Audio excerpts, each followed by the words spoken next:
Okay, so my name's Albert. I'm with the Office of Communications. I am wearing a mask right now. I'm on our campus offices, and so this is making sure we're safe and sound where I'm at right now.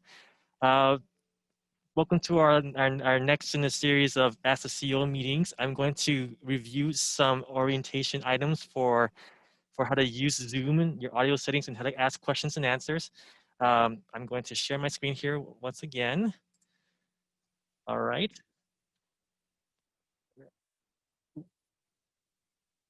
Sorry about that. Okay. So most of you may be familiar with the Zoom platform, but for those who are not, you can want to go over. Sorry, we want to go over some few items here related to audio settings. If you're hearing me right now, you're probably set with the audio. But if you're having issues hearing me, you can also call in, especially if you're in an area with some internet issues. The dial number is on the screen there, and the last portion of your webinar link is the actual ID number. Moving on to questions and answers. You will have a chance to ask questions today. This is why we're here. You can ask your questions through our Q&A portal. That Q&A icon will be at the bottom of your Zoom toolbar screen. We recommend putting your questions in there. Please do not put your questions in the chat box. That tends to get pretty fast if there's a lot of chat activity. You can also raise your hand and ask your question verbally as well. So when you do that, I'm going to see a hand next to your name, and I will enable your microphone. You can then unmute yourself. If you're on the phone, you can also do the same thing by pressing *9 to raise your hand, and then *6 to unmute yourself once I do that. The other thing too is if you're on Facebook Live, you can also ask your question in the comment section. I will relay that in verbally to our CEO and Director Kremen here. All right, so I'm going to stop my screen share here, and we're going to introduce Director Kremen. So I'd like to introduce Dr. Gary Kremen from Valley Water's Board of Directors. Director Kremen represents District 7, which includes the cities of Palo Alto, Mountain View, Los Altos, and Montecito, and the towns of Los Gatos and Los Altos Hills. A portion of also San Jose's Auburn Valley is part of Director Kremen's district as well. Please welcome Director Kremen. Did you say Montecito? Those people have feelings too. Oh, yes, I did. Make sure of that. Good. The mask is kind of hard sometimes, we can't hear it. Yeah. Hi, everyone. Here to answer your questions and to serve you. All right. We're going to kick things over to Rick here. So, Rick, just one moment. Oh, Rick, you're on mute right now. Thank you. Yes, I am on mute. That's often what you see on Zoom, folks forgetting to unmute. Thank you, Director Kremen, for kicking this off for us. And I do want to thank everybody for joining us here. You can see I do not have a mask on. I am not in the Valley Water office, but instead I'm working from my home office as Director Kremen. It is my pleasure to meet with everybody tonight and be able to have the opportunity to talk to folks in the community. And I welcome the residents from Palo Alto, Mountain View, Los Altos, Montecito, towns of Los Gatos and Los Altos Hills, as well as the southern portion of Almaden Valley. I'm looking forward to this discussion tonight, and I'm hoping to make this a two-way conversation. I know there's a lot to discuss with Valley Water, and I do want to make sure that we're providing the forum to do so. So feel free to introduce yourself in the chat if you like. Feel free to ask questions in the Q&A, to raise your hand. This is what we're here for tonight. So we're going to honor your time. We're going to start on time as we have. We're going to finish on time. I wanted to start with just kind of talking a little bit about myself, folks, and saying, Rick, who are you? You are the new CEO. You've been in your seat since July 13th. Tell us a little bit about yourself. Well, I'm a 24-and-a-half-year Valley Water employee. I've been working here. I came up through the lines of government relations, making sure that we were ensuring that we were provided not only access to other public sector organizations, but that we were lobbying for the interests of Santa Clara County residents and bringing back big dollars from the federal government. So over the course of my career, I've brought in more than $500 million in dollars for projects to support our flood protection projects and other projects. Prior to that, I've worked at Economic and Social Opportunities, basically doing not only government relations for housing and for affordable housing. I worked prior to that for Susan Hammer, who was the mayor of San Jose. Prior to that for Ron Dellums, which hopefully, unfortunately, Susan Hammond and Ron Dellums have passed away, but I worked for Ron Dellums when he was a congressman in Washington, D.C. By way of education, just so folks know, my undergraduate degree, industrial engineering technology, emphasis in computer in electronics, computer and electronics. I ultimately have a law degree from Northwestern California University School of Law, a member of the State Bar. But I may be new to the CEO position, but obviously I'm not new to Valley Water or new to this area. I grew up in this area. I grew up in San Jose, Blossom Valley area. I went to Santa Teresa High School, Burnell Intermediate School, Blossom Valley, which no longer is there. It closed, as many of the schools have. But I'm a resident of this area. I continue to live in this area.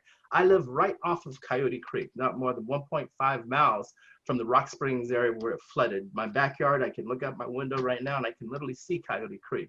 So I understand a lot of the things that go on here. Unfortunately, I don't live in the floodplain. I live right outside of it. But I am familiar with a lot of what people are talking about. Tonight, we're going to start with just kind of talking a little bit of some of the projects, the status of what they're going on, and then we're going to go directly to you and look forward to getting questions from you. I'm going to be talking about the San Francisco Creek Flood Reduction, Ecosystem Restoration and Recreation Project, the San Francisco Bay Shoreline Project, specifically Phase 2. Phase 1, we can talk about a little bit. The Palo Alto Flood Basin Tide Gate Structure Replacement Project, the Permanente Creek Flood Protection Project, the Anderson Dam Seismic Retrofit Project, the Coyote Creek Flood Protection Project, and then finally Measure S, and how does that tie into everything that I'm talking about, and how does this all work together? So let's just go ahead and hop in.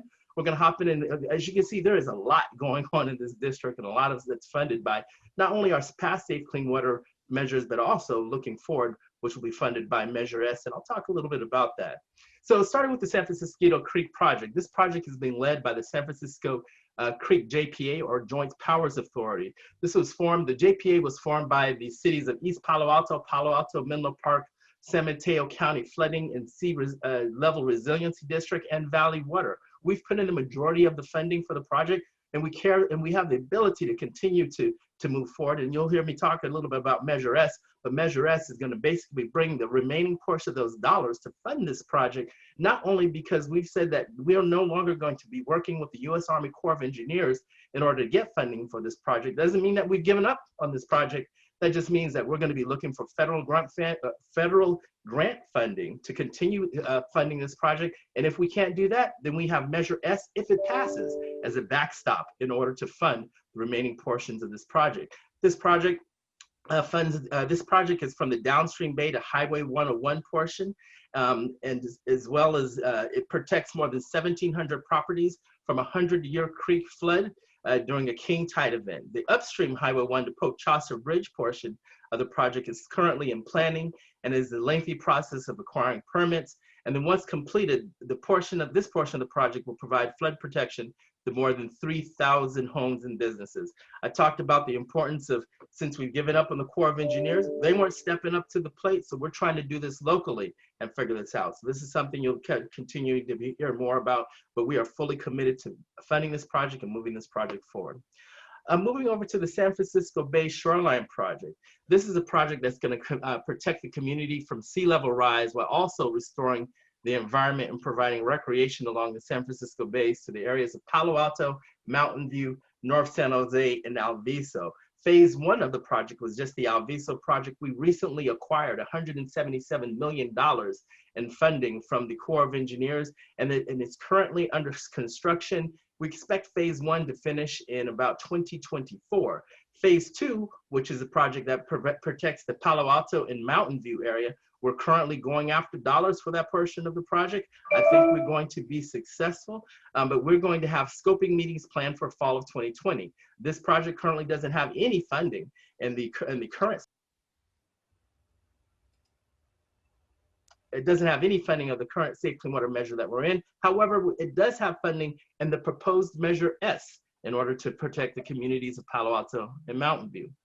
Now we have the Palo Alto Flood Basin Tide Gate Structure Replacement Project.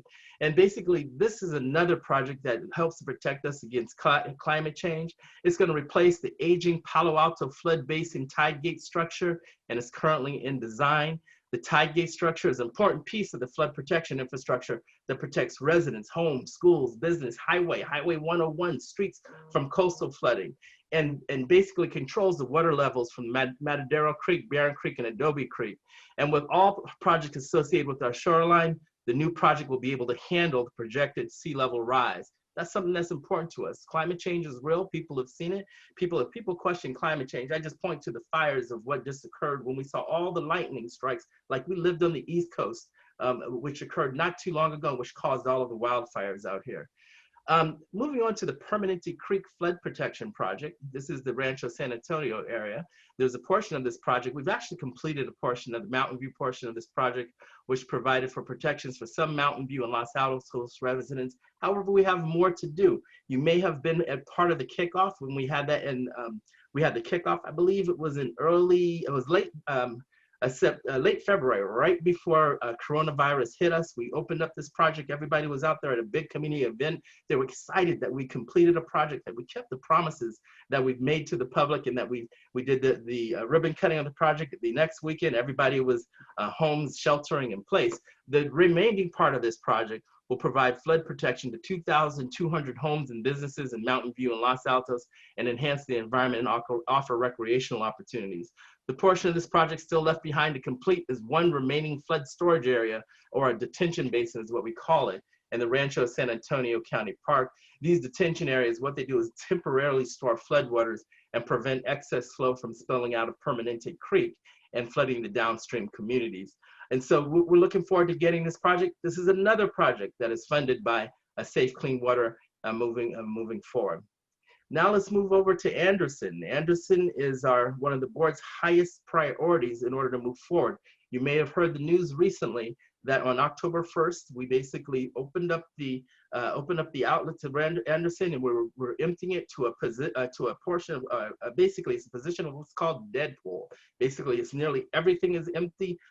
Everything is empty from Anderson Dam. That was ordered by the Federal Energy Regulatory Commission due to the fact that Anderson has seismic issues. So we recently held a public meeting to inform the community about the upcoming activities related to Anderson dewatering. As I mentioned, we started the dewatering on October 1st. What we're going to be doing is the project is split into two phases. First, we're going to have a tunnel construction. That's the outlet tunnel. So the outlet construction is going to begin next spring. We expect full completion of the Anderson Dam retrofit project is going to be completed by 2031. So by then we'll be able to bring Anderson back to full capacity. One of the things that I hear the most is, well, Rick, you are emptying Anderson Dam. That is the county's largest reservoir. What does that mean for our water supply? You can fit all of your other 9 reservoirs into Anderson Dam. You know, are we going to be in a self-induced drought? Well, let me tell you one of the things that the board has done, and this is what we're constantly doing, is we're always looking forward in terms of what we can do in terms of planning for water supply. Not only do we have water supply, actually Director Kremen is one of the chairs of our water storage committee that's looking at different reservoir projects that we could participate, including the building of a Pacheco reservoir project. We're looking at, currently we have water stored in the semi-tropic, which is in Kern County. That's enough water for 3.5 million people for 1 year. So we have the ability to not only use internal resources, but external resources, and we'll continue to lean in and lean forward to try to find other resources. So we do have a diverse water portfolio, which includes, like I said, groundwater, imported water, both state and federal water sources, and we will be able to take into account what's there. And ultimately, we have the ability to purchase water on the open market, which we'll do so if needed, but we will make sure that we have enough water for Silicon Valley. Yeah, I mentioned that I lived off of Coyote Creek, and off of Coyote Creek, one of the things we're doing since we're creating the outlet project for Anderson Dam is we have to make sure that when that outlet project is completed, that the water that flows out of that outlet will not flood those that are on Coyote Creek. So what we're doing is we're making sure that part of the FERC order compliance project is to provide for a level of flood protection as the dam is being reconstructed for those that are along Coyote Creek. We also plan to have the Coyote Creek Flood Protection Project. We're expected to have that completely completed by 2025. What staff has been doing is working on the project design and alternatives for this Coyote project. Many of you may remember what the flooding looked like there And February of 2017, it was terrible. Like I said, I live 1.5 miles from there. These are residents that know me. These are people that I've worked with in the community on a variety of different issues. These are folks that, you know, when these things occur, they know that not only does it hurt my heart, but it hurts the entire community's hearts. A lot of these folks have showed up to our meetings and otherwise, and I've heard the devastating stories on how devastating these floods were. And what I've told them is, not only am I sorry, but I can tell you all of the board members are sorry for the unfortunate events that they've had to deal with in terms of the flooding and then the long legal process. You know, as I've said, you know, I want to continue to reiterate that I hope that all these processes end fairly and quickly. I want you to know that Valley Water is here to serve everybody in our community in Santa Clara County. We're not going to leave any resident behind. We're trying to make sure that we're looking at for the disadvantaged, for those in the low income communities. We're looking out for all communities of color and otherwise. This is important to us. That community is a majority community of color. I am happy to see that they're going to be able to have some flood protection and some reassurances that they have flood protection. Also, Measure S will provide for some of the things that those communities need in terms of the clearing of debris that we currently don't have funding for in the existing program. So since I've mentioned Measure S a few times, I'm going to ask for Albert to show a quick video on Measure S, which kind of gives you an insight of what we have talked about, what's in Measure S.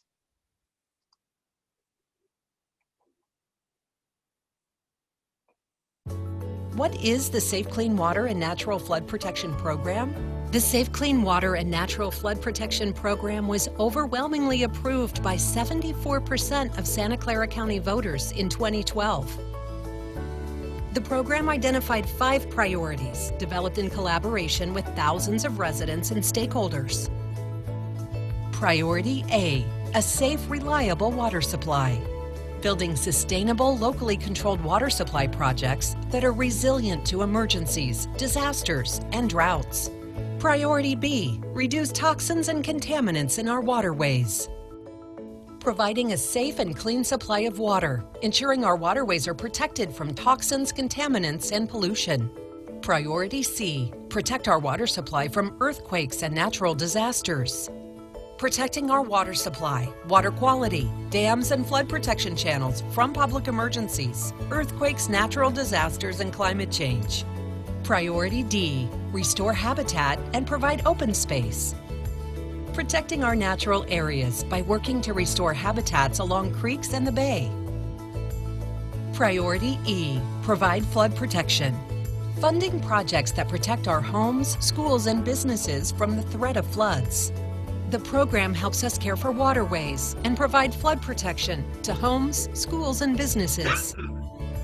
As we contend with public emergencies, natural disasters, population growth, and uncertain future water supplies, we are exploring how to replace and renew the existing program to address these challenges.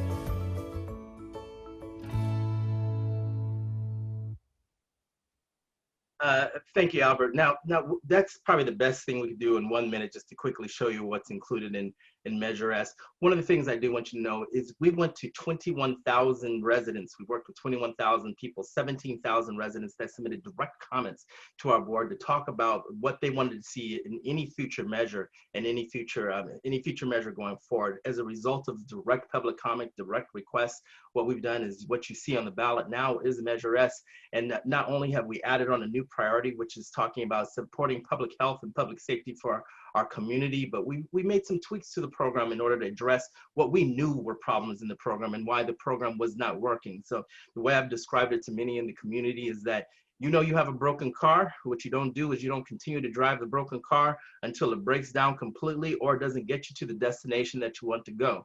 What we've done is we've saying, let's correct this program. We're sending it back to voters to correct it for something that we know will work for this valley, that will help protect our residents, that will provide for safe, clean water, that will provide for flood protection, that will not increase taxes, and would just simply renew an existing parcel tax. So if you want to learn more, I do encourage you to go to safecleanwater.org.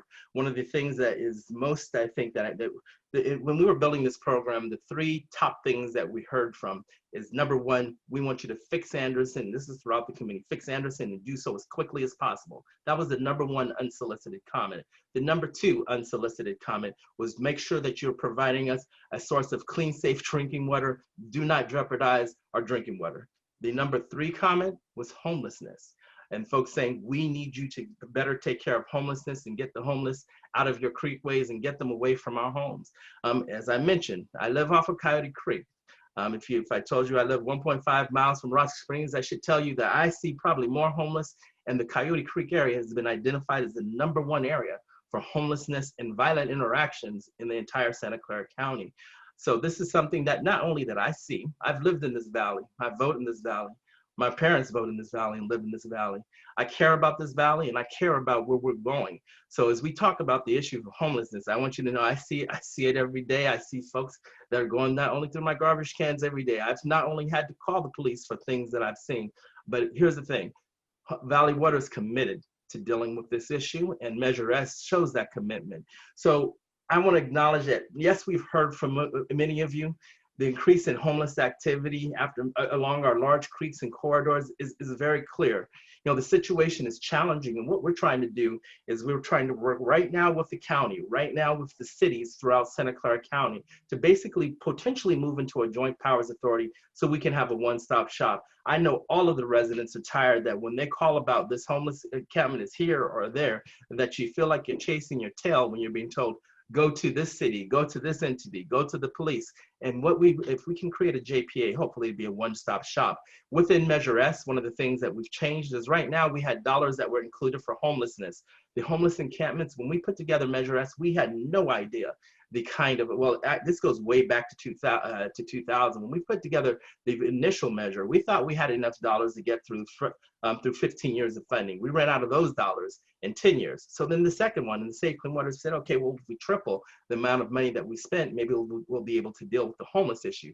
We ran through the money in Safe Clean Water, the existing program we're in the first 5 years. We have completely ran through those dollars. And what we've done now is we're trying to make sure that we have enough dollars, but we're also treating, because right now the dollars that we have, we go in, we remove the homeless, and I tell people, we go and we cut people's tents up, and then we remove them out of there. People ask, why do you cut the tents? Well, it's done for safety. I said, let's find a more humanitarian way to do this. So what we've done now is we have $500,000 for each year that we're going to work with social services agencies. We're not a social services agency. We don't have police powers, but this will provide us dollars to work with social services agencies, as well as to work closer with the police departments and others, to also bring in not only compassion, but also security as we're dealing with the homeless efforts throughout Santa Clara County. So that's something that's included in Measure S.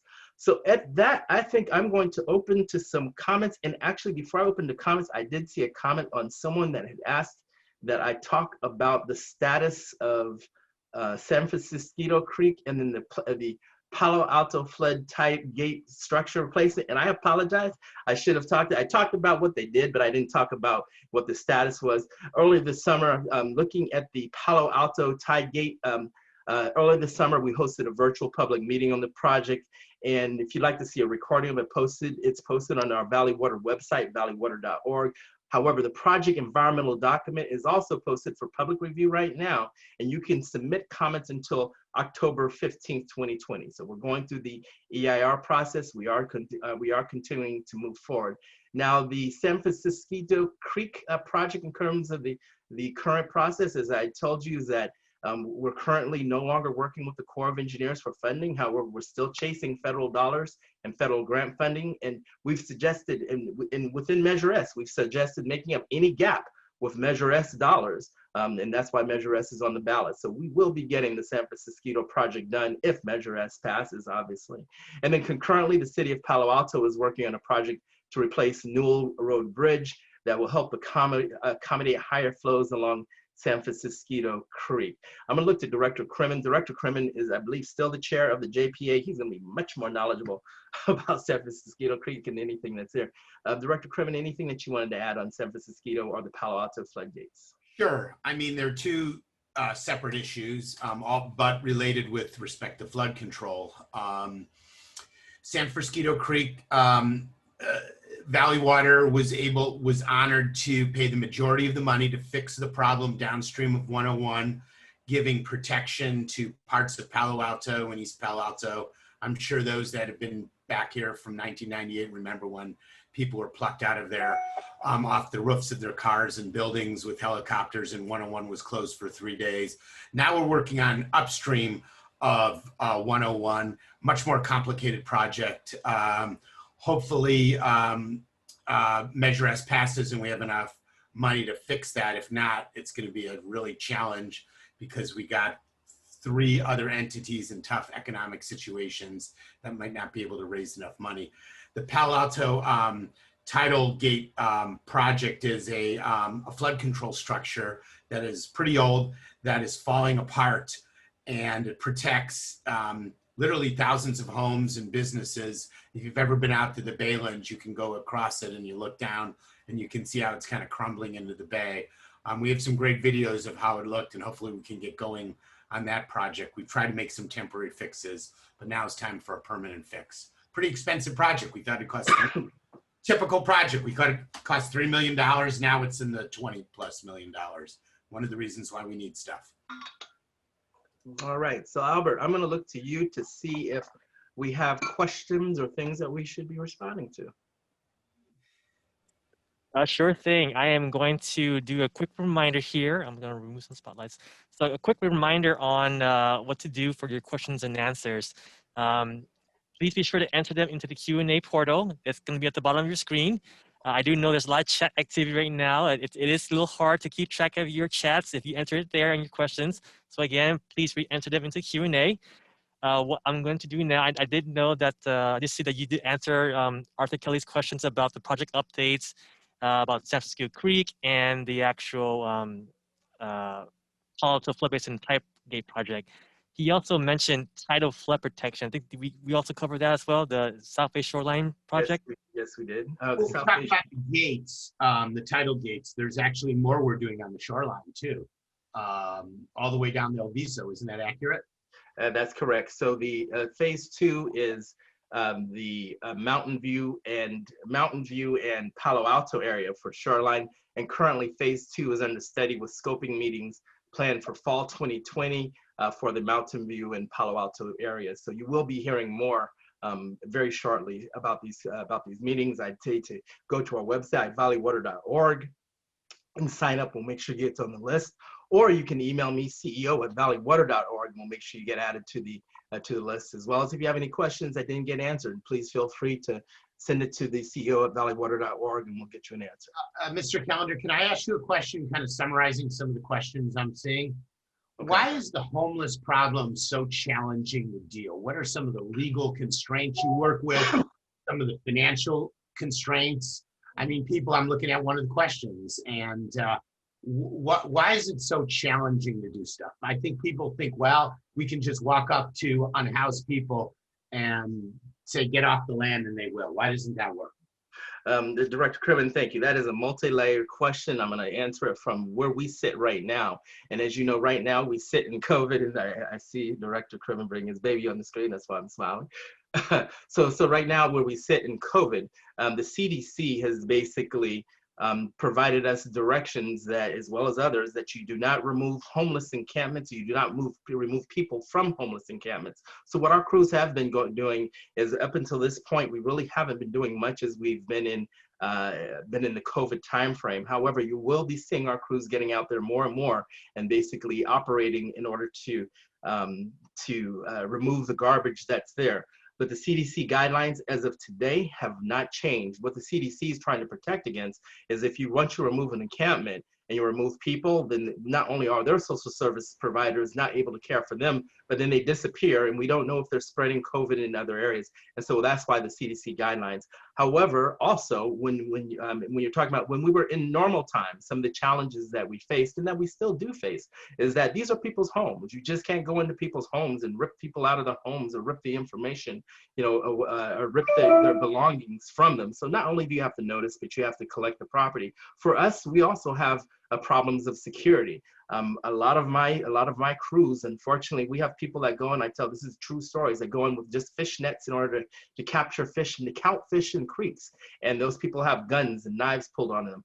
The reality of this situation is, for a long time, I can tell you, I wasn't seeing 1 week when our crews were not having a gun or a knife pulled on them. And this is because if you think about yourself in the homeless situation, they see people coming up to their homes, and they're just trying to defend their homes. But we still need security out there, and we still need to make it work. We are moving forward with some of these properties. We are moving forward with trying to provide for security in the Guadalupe and in the Coyote areas, which are the two worst areas in terms of violence and criminal activity. What we were doing is that before COVID, we were working with the city of San Jose on a pilot project with the police to ensure that we were providing sweeps for criminal sweeps, so that we could basically remove those that were causing trouble in conjunction with the police and still being able to do our work. So there's a lot of challenges that are there. We, as an agency, this is not the, obviously, we're not a social services agency. We provide wholesale water, flood protection, and environmental stewardship. We don't have any police functions, nor do we have any security functions. So that's a challenge that we face. But that's a very long answer to some of the questions. I know we've gotten a lot of homeless questions, and Director Crum, I appreciate you asking. Yeah, as I think anyone understands, you know, we're not the police, and kind of our policy is to treat with compassion. But we also understand it's really challenging when you have homeless, you know, on property we own or any other landowner. So we're trying to do our best. We're kind of in a rock and hard place in a little while, a little ways. Everyone is. That's why some of the ideas like the Joint Powers Authority might work out well. And Director Crum, I just noticed, I see that we do have an assembly member in the audience, and I was going to say, maybe we can promote him if he wanted to say a couple of words, and I see he has a question as well.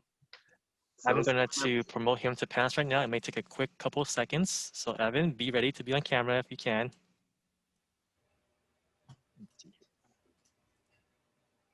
All right. Anybody ready? Going to be. Hello, Rick and Director Kremen. My apologies, I'm double doing two Zooms at once, but I had to be sure to join in. I had such a great experience in being informed by the work that the district is doing. Oftentimes we take the work that you do for granted unless there is a major problem that happens. We sort of expect the quality of service from you. So again, kudos and thank you very much for that. I did lob a question in to Director Kremen earlier. I don't know if you had a chance to take a look at that, Director Kremen, but hello. Thank you, Assemblyman Lowe. You're always the one to ask the tough questions, work-life balance. It's actually one part of the district core principles for everyone other than maybe directors to kind of have balances. And I'm sure you as an elected official understand how challenging it is. And I think where you're going with your question is you want to ask about that. That is my 8-to-8-year-old baby. And you're asking, am I getting any sleep? The answer is no. Look at my eyes. Yes. Assemblyman Lowe, thank you so much for joining us. It's good to have you. And thank you very much. Thank you very much to all of you for your work. Thank you. Albert, what other questions we got? Sure, I'm just going to get the Assemblymember Lowe. Actually, he's already gone. Okay, so we had quite a few comments in the chat box, and also some questions in the Q&A. So again, if you enter your questions in the chat box, please go ahead and re-enter them into Q&A. Looks like we already answered the question that Assemblymember Lowe mentioned earlier. All right, so we have a question from Jeff Aboud. He asked, we have had a homeless encampment on your property in our neighborhood for nearly 7 months now. Many of our neighbors have repeatedly contacted your office, but to no avail. What will be done in the immediate term to rectify this problem? The water district, or Valley Water, is legally obligated to fix it regardless of Measure S. There's no way I or any of our neighbors will vote for Measure S until you show good faith on your current commitments. All right, so I would like to go ahead and take a stab at that, and I'm not sure where it went here. But the so the question is for 7 months now, and if that perfectly times into COVID, and I think I talked about the fact of COVID and the COVID response of removing people. We have been going in and clearing up trash. I can tell you that in certain areas, we are going to be working with the police in the coming weeks to basically be able to address criminal behavior throughout Santa Clara County on things that may be occurring on our property. I know a lot of people say that, we won't support Measure S because we want you to clear homeless encampments. Well, I think I might have addressed that. And here's the balance of what I tell folks. If we don't have dollars to deal with the homeless issues on our properties or related to our properties, I'm not sure how we do this or how we fund it. Measure S will be able to deal with the problems, the very problems that you're talking about, people that are living on our property, and hopefully the social services aspect will get them out. When we get back to normal, I think that we will be able to address a lot of these, but right now we are exploring and moving some of these areas. And I don't know if they talked about what area that they lived in. However, that will, but there are areas throughout the entire county that we're going to be addressing it. But I can tell you, Measure S is probably part of the solution, looking into the long term of dealing with the homeless situation. It's not going away. Like I said, I live on Coyote Creek.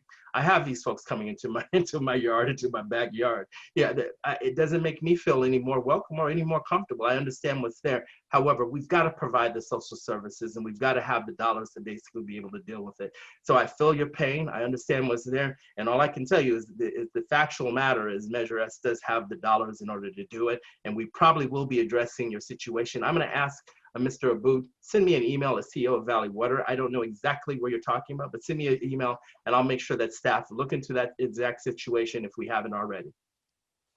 All right, great. Just as a reminder to everyone, please enter your Q&A or questions into the Q&A portal. I do see quite a few chat activities and it is pretty hard to keep up with.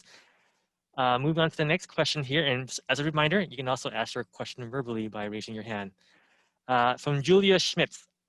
I wholeheartedly support Measure S and am passionate about its priorities. I'm wondering whether Valley Water has considered implementing a parcel tax that is based on impervious area of parcels rather than the total area.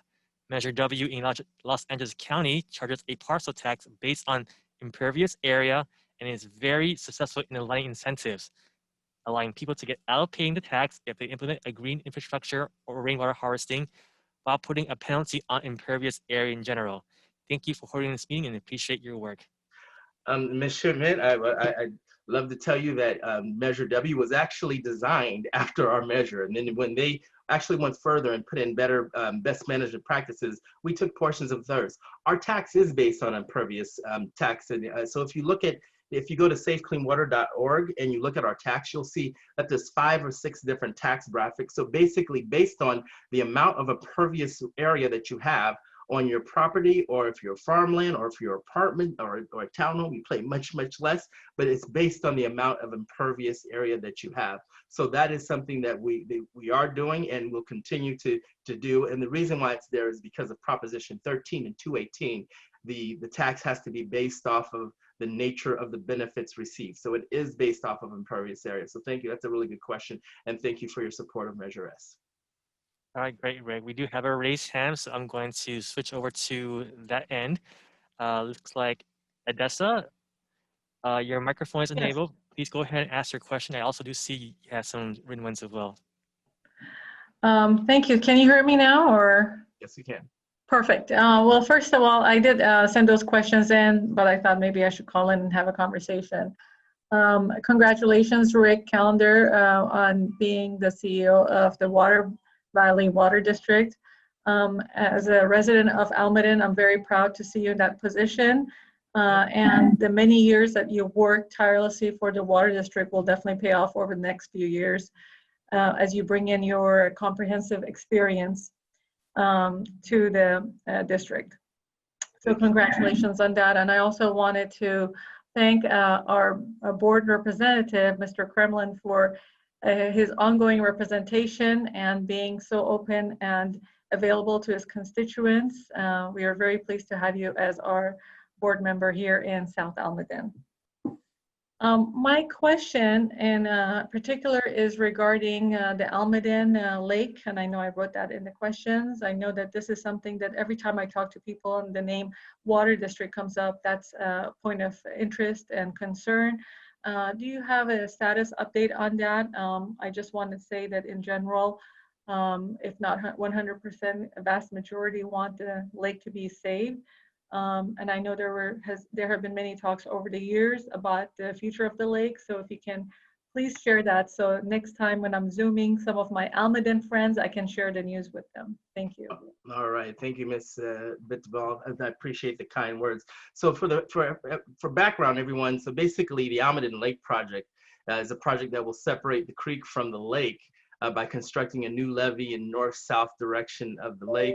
The new levee in the lake will be the new West Bank boundary and isolate the lake to the east side of the park.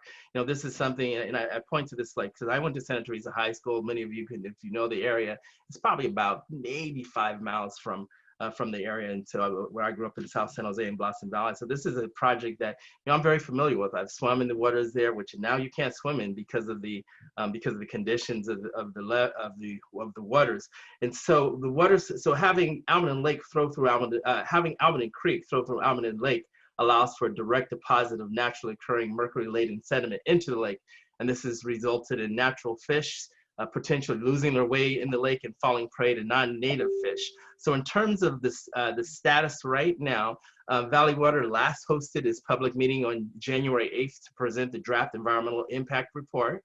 Currently, samples are being taken from the lake and using a drill rig and barge to collect underground soil samples that will aid in the project design of the levee in the new park. Staff is currently working towards 60% design and continues to address comments received during the draft environmental impact report, and it's anticipated that the board of directors will be consider adopting a resolution to certify the final EIR in fall 2020. So the residents will definitely be made aware of that. I suspect, and I haven't seen it quite come forward on the agenda, but I suspect it's probably going to be either the November 10th or the November, I believe it may be 23rd board meeting. But we'll make sure that residents stay apprised. If you sign up on the project site, we'll make sure that we get you an email to keep you apprised of when that the resolution to certify the draft and final EIR is there. Hopefully that answers your question.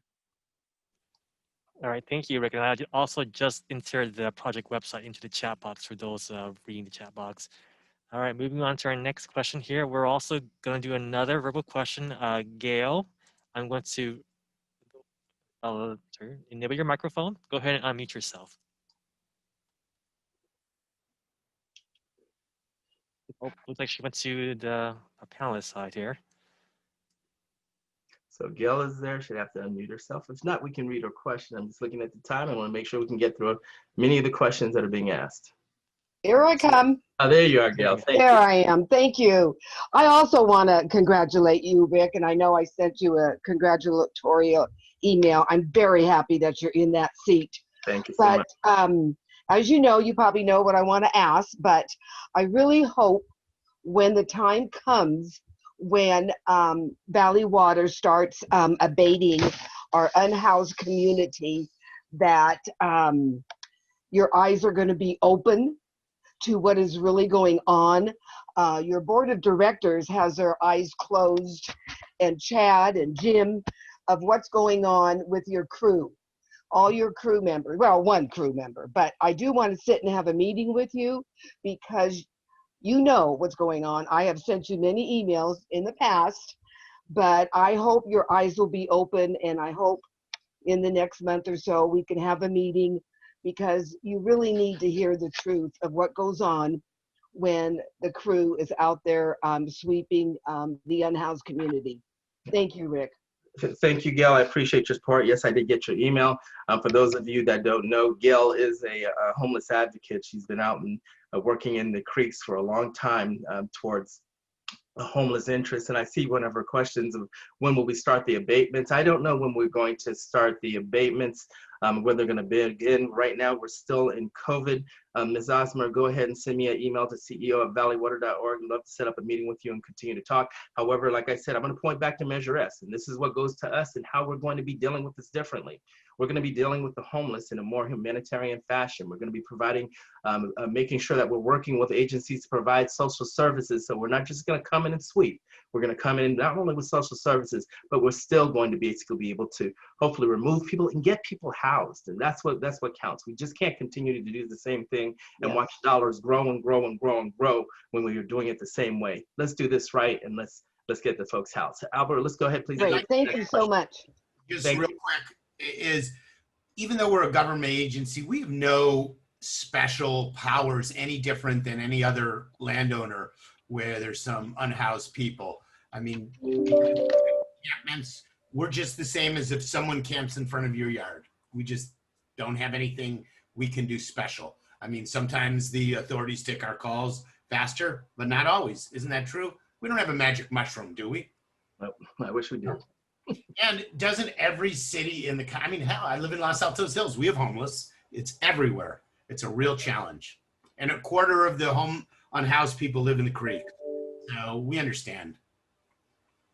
All right, let's move on to the next question here. We have a question from EC Bordano. Hope I read that correctly. They ask, can you please be more specific on the CDC guidelines? My understanding is requesting them to move should be suspended only if services are not available, which at least in San Jose is not the case. Is suspended only if service is not available. Well, here's the thing. I think where we're going right now, we just checked the CDC guidelines today. Their guidelines have not changed whatsoever. If you go to the CDC website and you look up the homeless abatements, they actually have pages of what to deal with. I believe in Santa Clara County, and this is what we're checking into right now. In fact, I know our staff is working on it, is that as we move from, I believe it's red to orange, I think we may be in a different situation of where we have been. So I think in Santa Clara County, we will be able to do more. I want you to know that I'm fully committed. I'm fully committed. Our board is fully committed. We've got to find a way to address this, and we've got to find a way to hopefully be able to, like I said, not only do abatements humanitarianly. So I'm not only banking on Measure S, but I'm banking we can get our crews back in there so that we can do what we've been doing. We've done 0 abatements since we've gone in here. And if you look at areas have trash piled up. We know that there's rodents in certain areas. We've got to basically get out there and do our job. I hear what you're saying. I feel people's pain. Like I said, I live in it. And I don't want, we've got to basically be able to get back out there and do it. You have my commitment. I know you have the board's commitment. So if there's specific areas that you're talking about, please, again, CEO@valleywater.org. I'll make sure the staff go out there and look at it. Yeah, and we care about, our number one mission is safe water. When debris, when poop gets in the water, we don't want that. So we're not just like any other agency. We double care about this issue. So it is top of mind. All right, great, thank you. All right, moving on to the next question here. I have a question from Los Gatos resident. Please comment on the negative aspects, the cons regarding Measure S. Thank you. Well, I'd love to take that on, because if you look at what the prior Safe Clean Water passed by, it passed by 74% of the population voting for it. So that means that 26% of the population didn't like it. I believe this one's going to pass by a larger amount of the population. I don't know of any cons. I wouldn't have brought something to our board of directors that had cons in putting it forward. So if the cons is making sure that we have safe, clean water moving forward, if the cons is making sure that we're rebuilding Edison Dam, if the cons is dealing with the homeless population in the community and trying to get them out of our creeks and get them away from our homes, if the cons is providing for flood protection for residents which have been begging for flood protection for a long time, and if the cons is doing environmental work in our community to ensure that we have environmental justice in a better community, then the program is terrible. But I'm going to tell you, there's nothing about Measure S that's a con. All right, Rick, I have a related question here from John Reed. I support the projects that Measure S will fund, but I'm hesitating to vote for it because the tax does not have an end date, even 10 to 15 years in the future. What was the board's rationale for not having an end date for the tax? Okay, and this is the way I describe it. Right now, we have a situation, those that have lived in this community since the 1980s, as I have, I lived here, my family moved out here in 1976. If you lived here in 1982 when Alviso flooded, everyone freaked out and said, we got to fix that flood protection problem. They had 10 feet plus of water in the community. The board went in there and they fixed that project from 1986 to the early 90s.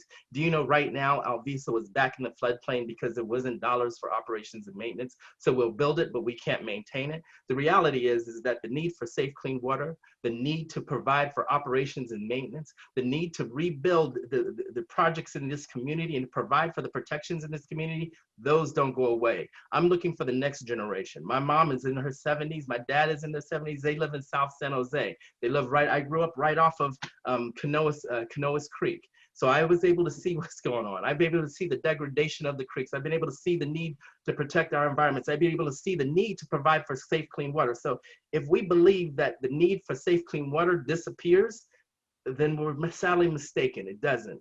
We have an obligation to this community. We have an obligation to serve this community and to provide for projects in the long term. I don't want people to come back as they did screaming at me last week talking about why have you let Alviso go back into the floodplain, and we don't have a good answer. That's not the job of government is to protect this community and to do it correctly. What we've done is we've put a measure in front of the community that is well designed, that can basically, it just doesn't go into perpetuity. It can not only be repealed by the voters, but it also requires every 15 years that it has to undergo the same process, so that the board, at the advice of the Independent Monitor Committee and other committees, will have to review the nature of what the tax is. They'll either have to repeal it, reduce it, or keep it going the same. So this is something that's for the long term in our community, and not only is the long term. People are talking about, what can it do right now? Well, you've seen what's going on with the job situation.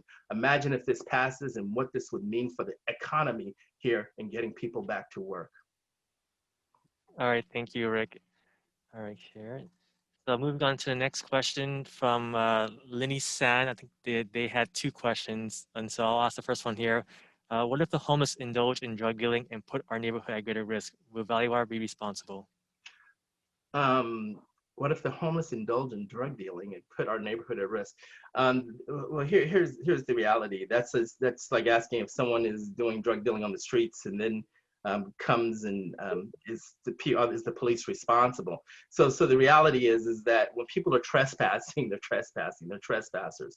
And so if people are trespassing, we're not responsible for trespassing. However, what we do want to do is make sure that we're taking care of our property going forward. So that's a very complex question, but no, we're not responsible for other people's unlawful behavior. All right, great, thank you. Let's see here. There's another question from Ek Bordano. Also, we are not sure this is a social service issue. Many homeless refuse assistance. What would change with more money? Is this related to homelessness? Some of this, if you see the situation that's happened with COVID and the boom of homeless going to our creeks, if you looked, I was looking at the numbers just in the Alamitos area and the boom of complaints that we've gotten between 2012 and today. 2012, we had 3 complaints. To date, we have 14 just in this year in terms of homeless encampments. If you're driving down Highway 87, you can see the homeless encampments, which have just boomed. This is the reality. Do we believe that some folks won't be able to deal with the social services? Absolutely. But here's the thing. What we've been doing has not been working. It's only growing. So not only do we need to continue to do some of what we've been doing, which is the abatements, but let's add something on so that we can try to make it work differently. But we cannot continue to do the same thing and wonder why, okay, we've been doing this, they keep coming back, and we just keep doing the same thing. There's an old saying that you keep doing the same thing, you get the result. That's the definition of insanity. Let's do something different. Let's try to get these folks out. Let's get these people away, and let's get them services. All right, thank you, Rick. All right, we have changed things up here a little bit. This is from Ariane Juber. They asked a question related to Calera and Almaden Dam. So, are you monitoring and planning enhancement work on other dams with seismic risk, like Calera Dam and Almaden Dam? Excellent question. The answer is yes. Anderson Dam isn't the only dam with seismic risk. We have seismic risks on 6 of our reservoirs that are held at lesser capacities. And so we're not going to be able to address all of those dams. Anderson is our largest. That's our largest asset in terms of water supply for this valley. Yes, we've been doing that. The board has been having these policy conversations on how we move forward. And the answer is no, we can't get them all fixed at once. Yes, we're going to have to continue to move forward. Will we be able to rebuild some of these dams in the future? I can tell you right now, we don't have the funding right now to do it. However, with things like Measure S, if it goes into purpose, we may be able to address this. However, also in Measure S, one of the things is it incorporates something that we've never done before. It includes the ability for us to have stormwater capture for this valley. If we're able to move into that, imagine the amount of self-sufficiency that we'll have for this valley going to the future if we're able to move along stormwater capture. So yes, we do have problems with our other reservoirs and dams. When they were built in the 50s and in the 50s, nobody knew what liquefaction was. The engineering helps us to understand this now. All right, great, thank you. We're doing a time check. It's about 6:24. I'm gonna ask another question here, but Rick, let me know when we need to wrap up. This question is going to be from Teresa Dadone. We live in Almaden Valley. The homeless individuals in the encampments around neighbors are often drug users. We've had incidents and photos of drug deals going down. The police have done what they can, but this is illegal activity on your property. The homeless are also cooking in an area that is bone dry and increases the risk of fire. Cars have been broken into. People have been accosted as they walk their children in our neighborhood. Waiting for Prop S to pass does not seem reasonable. Stewardship of the water district's responsibilities. We understand the need to house the homeless, but we also have a need to be safe in our neighborhoods. So Ms. Dadone, what you just described is the neighborhood I live in. I live off of Coyote. I smell the fires every day. My neighbors say the same exact thing. I'm not saying that since I have it, that you should be dealing with it. None of us should be dealing with it. We should be able to deal with it. In terms of criminal activity, we have no policing powers. We can't even go in and deal with the homeless encampments unless we have police protections in order to get in. So we are committed. That's the one thing, Ms. Dadone, I can tell you, waiting for Measure S to pass, no, that's not the only reasonable solution. Right now, what we're doing is we're using other funds. We're taking funds from other projects in order to provide for the homeless solutions. We haven't stopped doing our work. We'll continue to do our work. I can tell you we will not be doing social services dollars in terms of there unless the board directs us to do so, but we don't have these these dollars don't exist. We're pulling from other projects in order to deal with the situation. I'm committed to Almaden Valley. The board is committed to Almaden Valley. We've been looking at the situations. I've been hearing about what's going down there, and I can tell you that we are going to be, you'll be seeing some movement in the second, third week of October where we will be addressing these in the area. Measure S, waiting for Measure S, no, that's not the problem. But what I'm talking for is looking to the future. I'm talking about if this passes, this enables us to do something different and try to handle it different rather than just go in there, tear up the tents and then watch them go back in. This will hopefully get them out of the area, get them some of the services that they need to basically be able to have less homeless on our creeks and by our waterways. All right, great, thank you. Rick, how are we doing on time here? I think we got time for at least one more. All right, this is from Los Gatos resident. Valley Water states in Measure S that it plans to fund water projects in part through bonding. These bonds will be predicated on the ongoing revenue stream from Measure S. Measure S also states that the tax will continue until ended by the voters or the board. Is there the potential for the debt impairment clause in the federal constitution to restrict local residents' ability to eliminate Measure S, the revenue stream, on which the water district will be basing the bonds it plans to issue to fund its water projects? Hope I captured on it. There's a lot in there. Some of the things that don't apply. Federal Constitution to restrict residents' ability. No, that's not there. But let me explain to you exactly how the bonds work and why this is important for Santa Clara County. So when we, right now we have it basically collect and pay as you go. So we start to collect dollars, and then as we fill up and as we collect all the dollars, then that enables us to build the projects. What bonding does is you're saying we want to build this project, so we can basically borrow into the future and build the project right away. So not only do the residents not have to wait, but we can move quicker on these projects. And not only can we move quicker on the projects, but it will help to create local jobs as we move quicker to providing the protections that residents expect of us. And that's exactly what's there. When I talked about the ongoing revenue stream until ended by the voters, the board, or through other measures that make recommendations back to us, that's exactly what it is. And so that answer still resides. But here's the thing. We're going to be protecting the community into perpetuity. The operations and maintenance don't go away. As I talked about, we have 6 dams and structures which are currently not able to provide the water supply. Do you want your family, do you want the future of this valley to basically have to deal with the fact that, wait, we may have restrictions on our water supply? That's not what the Great Silicon Valley is about. What the Great Silicon Valley is about is making sure we're taking care of our own, making sure that people can live here or reside here and be taken care of. That is what Measure S is about. I encourage you to go to safecleanwater.org to read up on Measure S yourself and to see what the benefits are. You'll be hopefully receiving information on your ballots, and it's also in there. And at that, I'm going to look to Director Crimmins to see if he has any. At that, I'm going to thank everybody for coming. I'm looking at the hour. Thank you for being here. Director Crimmins, do you have any final and closing comments? No, delivering safe, clean, affordable water, flood control as we care in many of our districts, in many of our areas, and keeping our creeks clean. Tough challenges. I mean, we're exposed to COVID and the societal problems, especially around the unhoused and people who camp at our on our properties. We're trying as hard as we can, but nothing's easy out there, I'll tell you. But thank you for your support, and we'd love to see your support in November 3rd. Thank you. Any final questions? Send them to CEO@valleywater.org. We're going to have a couple more of these coming up in the next weeks. If you go to valleywater.org, you're welcome to join those, and maybe we can get to some of the other questions. Thank you, Director Kremen. Thank you to the community. Thank you to Albert and the staff for helping us out here.